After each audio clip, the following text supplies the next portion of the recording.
All right, y'all, what's going on? It's Combo Breaker 99 back with another one. All right, y'all. So it's that time again. It's that time again to go and search for someone that looks to be the next it in the flyweight division, or threat, as I like to call it. But before we do that, it's time to retire the triple threat, quadruple threat, whatever you want to call it. My quadruple threat. It's time to retire him. You know, this was the original lineup of flyweights that I said were going to take over the division, or, they were going to be a threat to the champion.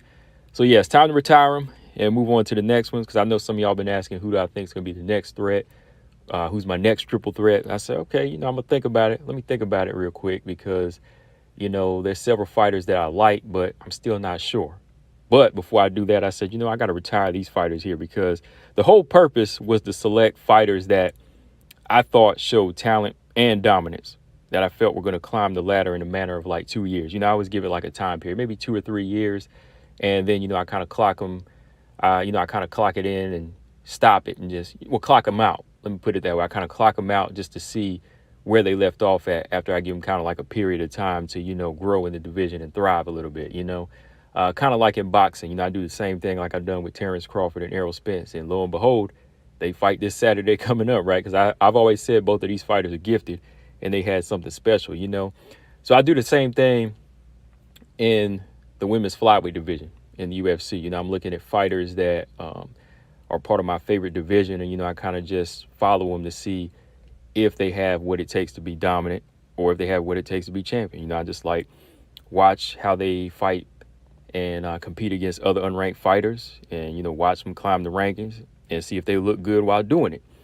And, at the same time, I'm seeing if they can get close to a title shot, or if they get that title shot. So now I think it's a good stopping point for this quadruple threat, since the majority of them have reached I think they've reached their ceiling, if you will. Well, not ceiling, but they reached their peak as far as getting into that realm. We can finally say if they're a threat or if they're not a threat, or if they're one-dimensional or whatever it is, right? We can kind of gauge them now, because it's been over 3 years since I've done this like triple threat now. Well, it's been about 2.5 or 3 years, I think, So now they've reached their spot. So they've either had a title shot, or they're close to it now. All right. So now we can put this one away and kind of look at where they stopped at. Like I said, we'll just see where they stopped at. So I'm going to start from the bottom up here. All right. So let's start with part of my original triple threat when it was just 3 fighters. Let's start with Miranda Maverick, y'all. All right, y'all. I know what people are going to say. Oh, you have Miranda Maverick? Of course I have Miranda Maverick in it. About 2 or 3 years ago, she was on the come up, and I thought she looked good, right? So let's start with Miranda Maverick. Fear the Maverick, right now, she's unranked. The highest that she's reached was number 15 2 times, because number 15 is kind of like that revolving door. 1 minute you're there, next week you're gone, right? I first really took notice of Miranda and felt like she was going to be a threat after she won the Invicta FC flyweight tournament they had, and then she got signed right away. I said, this girl right here, she's a smart fighter, strong grappler, good grappler, defensive and offensive, has that physical strength as well. I thought she always fought with a solid IQ. I thought she always made the right choices in her fights. Striking is decent, but there's still like a lack of commitment there. Like, I can't say like her striking is like a big part of her. She still kind of lacks like some fundamentals as far as like committing to her shots and sitting down on them and getting respect. I just think she needs to sit down on her shots a little bit more, turn her waist a little bit more, don't be afraid to stand in the pocket every now and then, move your head a little bit. Don't be so quick to run, so striking, it still needs a little bit of work. I think she's made a few wrong choices in certain fights that cost her a victory, especially against, fighters like, the tougher fighters that she's fought, like Erin Blanchfield and Jasmine Jazzy Vicious, those physically strong fighters. I think she just kind of made some wrong choices in there. But overall, I think she's tough, durable. Definitely, like I said, she's fought some of the toughest. I'd even say over fighters like Casey O'Neill. I think her resume is better, wins and losses. I think she's always stepped it up, and, they always put her in there with good fighters, and, she's never pulled out or ducked. She's 4-3 right now. That's where she leaves off at. She's beaten Jillian Robertson, Sabina Mazo, Shanna Young, Liana Jojua. So, yeah, she's beat those lower-level fighters, but she's lost to tough competition. She's always taken on tough fighters. Macy Barber, that fight's still in question, though. I thought she won that one. I still think there's hope for it, though. I still think there's hope for it because she's still young. She's smart at 26 years old. I think, she just, is doing other things, and she just needs to kind of buckle down on focus on climbing up this division, because flyweight division, you got to have it, man. You got to have it all together. This division requires your undivided attention, and you've got to be into it. You've got to be in there, because this is one of the most dangerous divisions right now, and it's got a lot of talent. So if you don't really stake your claim, like I said, even at number 15, another girl's going to take that spot. So you just got to keep moving and get better and better. So, yeah, I think Miranda Maverick, she just needs to tighten up on being a little bit more well-rounded. I think she is well-rounded because she will do different things, but she just has to tighten up on her striking and just start making right choices in fights. This weekend, she's lined up to fight Priscilla Cachoeira on a short notice. I believe that she can do it. I believe that she can get this victory. Priscilla Cachoeira is one-dimensional, but she's dangerous. You just can't stand in there. I think, if you try to trade in the pocket with her, that's a dangerous thing. So for Miranda Maverick, she's got to get the fight to the ground. This is her chance to show and prove that she has more tools, right? So, yeah, shout out to Miranda Maverick. Like I said, she is leaving off as an unranked fighter. There was a point when all of these girls were ranked, but now Miranda's currently unranked after that last fight that she lost. So, yeah, man, hopefully she can bounce back. Maybe she'll be in my next one again. Who knows, right? All right, so moving up, this fighter here, she actually stole the spot when I was going to do it as a triple threat. That's why I just had to say, you know what, let me add a fourth fighter, because she got signed after Miranda Maverick. But I'm talking about Erin Cold-Blooded Blanchfield, all right? Erin Cold-Blooded Blanchfield, who is currently ranked at number 3. Erin had to be in this list because, first of all, she beat on Miranda Maverick, right? She beat the one that was in there, Miranda Maverick. I actually been watching both of these fighters the majority of their careers, since they started off really young. Blanchfield pretty much was a no-brainer. Like I said, even when they were in Invicta, when there was a possibility of them being matched up, I was kind of torn between the two, but deep down, something was telling me Erin might be a little bit more dangerous here, and she might get the victory over Miranda. No lie, just telling the truth. I thought Erin Blanchfield would have it locked in even back then at Invicta FC, even if it was by an edge. Erin Blanchfield, she's talented, young, tough, strong, and cold-blooded. Cold-blooded. Probably has the best BJJ at 125 and still getting better. Like I said about her, I think that her striking's improving, and there's some things that she does that some people think, oh, it doesn't look very impressive, but it doesn't have to look flashy. It doesn't have to look flashy like her striking. It gets the job done. It's hard. It's to the point, and it gets the job done. That's what you need as a fighter in Erin Blanchfield. You don't need to look flashy. And another thing about Erin is, like, she's not really like hulking with muscles, or she's like this huge fighter, but she has this like deceiving strength. You know what I mean? Because some people think, oh, she just has like a regular body. She just has this feminine frame. But when she gets her hands on you, this girl is strong, right? So that's another plus about her. She has a feminine shape and everything. But when it comes down to being locked up with her, you'll be surprised at how strong she is. All right. So, yeah, man, Erin Blanchfield, she lacks no confidence. She rarely shows like frustration in a fight. She always looks to dominate. Definitely had to go with her in this one. She's currently undefeated in the UFC. She's 5-0. Alpar, Aldridge, Maverick, McCann, then jumped all the way up to face former champion in Andrade after Santos pulled out. I had to give her credit for the Andrade fight fully because, Andrade was the favorite in the fight, but people counted Erin Blanchfield out. But like I told him, Erin Blanchfield gets this thing to the ground. It's her fight, so I give her full credit for it because everybody was counting her out. But I can also see the missing element in the middle where she didn't fight like a Maya or Arujo or Murphy or somebody like that because, those are type of fights that can test your well-roundedness as well. Same as Manon, she had fought a couple fighters like that, and, she could see where she needed to improve. So, yeah, it would have been nice to see her fight like a big girl like that, big, well-rounded fighter like Jennifer Maia. But I still think that she would have exceeded in other ways, and we still would have saw the best of her. But we're going to see the best of her coming up against Taila Santos, another one of my quadruple threats. And if Erin's able to beat two of them, Miranda and Taila Santos, that'll say a lot about her. So, yeah, her next performance is coming up against Taila Santos. But moving on, speaking of Taila Santos, of course, was in my quadruple threat. She had to be. Taila Santos, she's currently number 4. She's ranked under Erin Blanchfield right now. She's another one I saw off the jump, and I said, yep, this girl right here, she's got something. This girl not only climbs to the top, but something about her, just something about Taila Santos, I said, is going to give the champion problems because she's going to get there. Taila Santos was going to get there. That's the first thing I said when I seen Taila Santos. She's going to get there. Big, strong, solid ground game. She has pop on her shots when she lets them hands go. She's durable, gritty. Had to be on the list, man. One of the biggest in the division, and she's bringing it. She's bringing that power and grit. Like, when I seen her early career, I was like, okay, this girl's stopping a lot of people.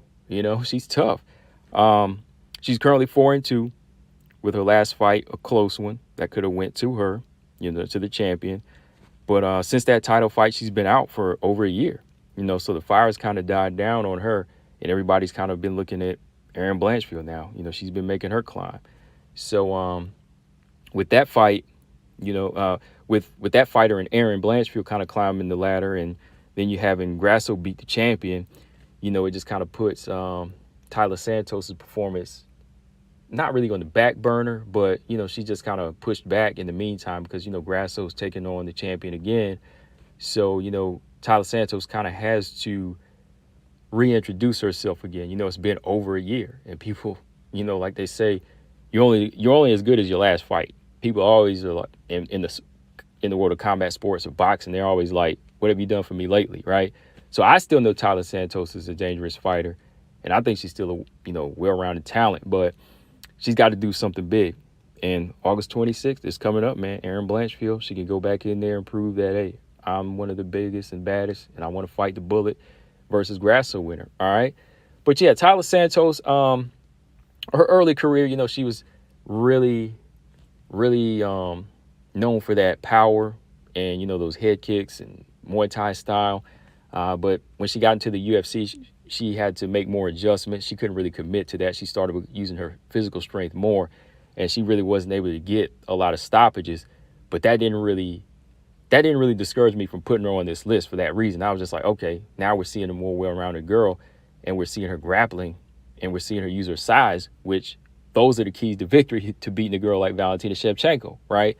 So yeah, whenever she got to the UFC, she took a L to Mara Romero Barella, but I still said, I'm still rocking with this girl. I'm still rocking with her. She beat Jillian Robertson, Molly McCann, Roxanne Modafferi, JoJo Calderwood, and then, like I said, gave the champ a very tough fight, which people thought she edged out. So yeah, Taila Santos still deserves that spot. It's been a year and some change, but I think August 26th, we're going to see her show up against Erin Blanchfield. All right. Last but not least, of course, y'all know who it is. Manon the Beast Fiorot. Manon the Beast Fiorot. Y'all know we have to talk about Manon. I know people always say, oh, why you always so big on Manon? Manon's a good fighter. Been following her for a long time now. So she had to be on this list, all right? So Manon currently ranks in at number 2. I caught Manon Fiorot like 3 or 4 years ago now, 3 or 4 or so years ago back. She was in that like tough house in like Europe or like France. She won that series. Saw her in UAE, the UAE flyweight division, which she got a belt there. And before that, I just used to see her on like televised fights at home. I come home from work or I'm off. I just kind of flip the channel and I seen these like lower regional networks that were putting on shows. I think there were, like Euro shows, and I seen her up there. I seen her fight a few fights up there. I was like, okay, who is this? I like this girl. She's bringing an aggressive, brutal style. So watching her, then hearing about how she was, won this tough house and she was fighting at flyweight, I was like, wow, this is big flyweight.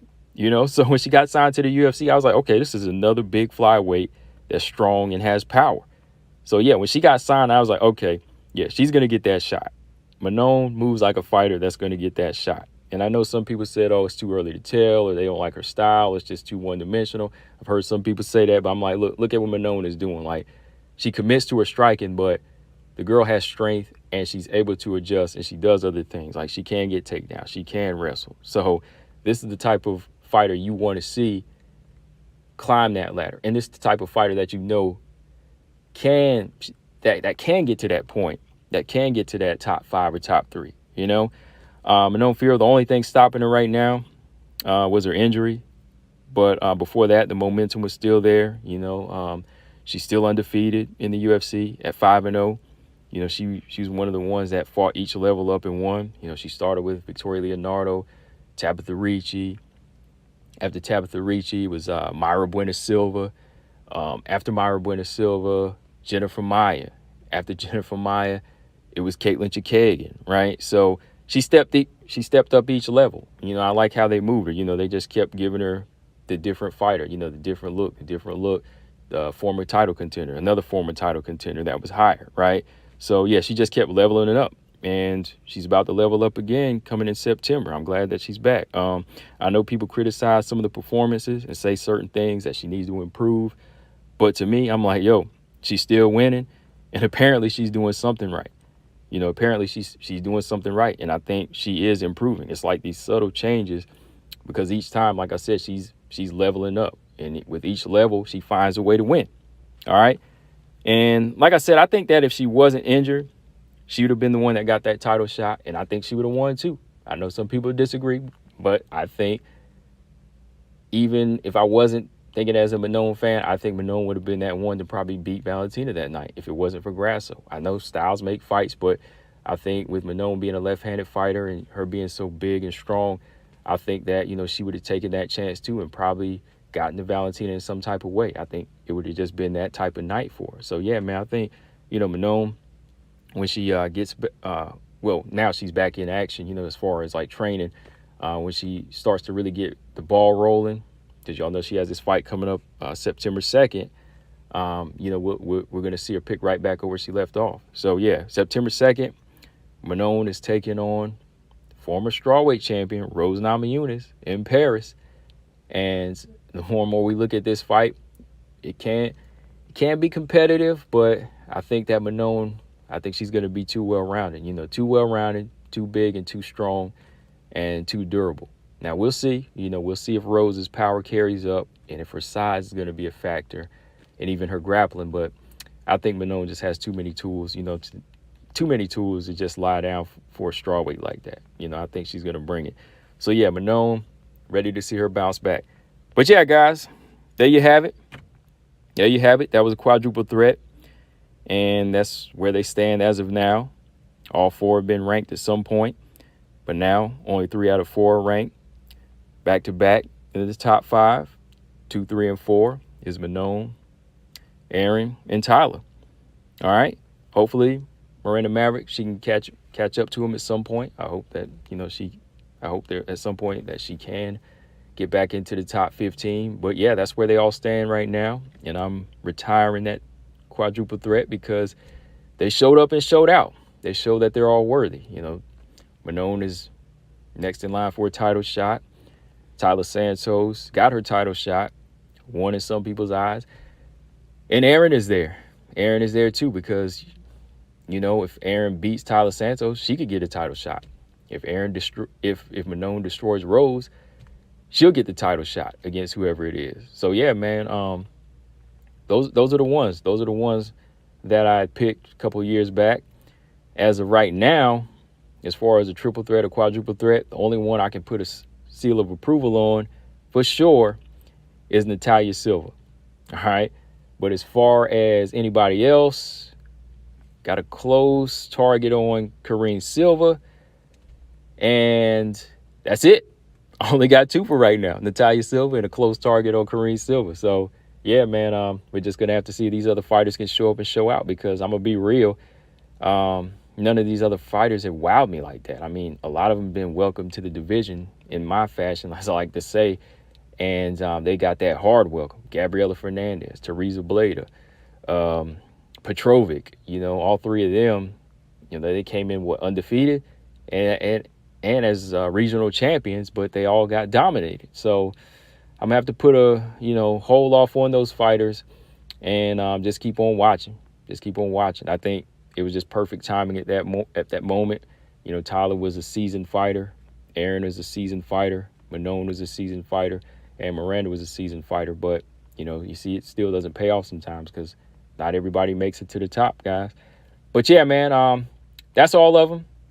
And probably won't hear me mention the threat until, again, I get all of them locked in. But as of now, I got my eye on Taila Silva. She's got a fight coming up in a month or so. September against Andrea Lee. And Corinne Silva is on the same card against Marina Moreau. All right. But that's it, guys. Let me know what y'all think in the comment section, as far as these 4 fighters that I had picked, as far as just watching them over the past 3 years. And who do you consider a threat at flyweight right now? Corinne Silva, Taila Silva, both, Melissa Gatto, Jillian Robertson. No, not Jillian Robertson, but any of those fighters, Montana De La Rosa, whoever, But yeah, that's all I got on this, guys. Like always, I enjoy your comments, and I like the new I like the input from, even the new subscribers coming in. I like to promote this sport of WMMA. And I'm just a big fan of it, just like I am boxing. So I'm going to keep on doing this as long as you hit that like and subscribe. Combo Breaker 99, I'm out. Peace.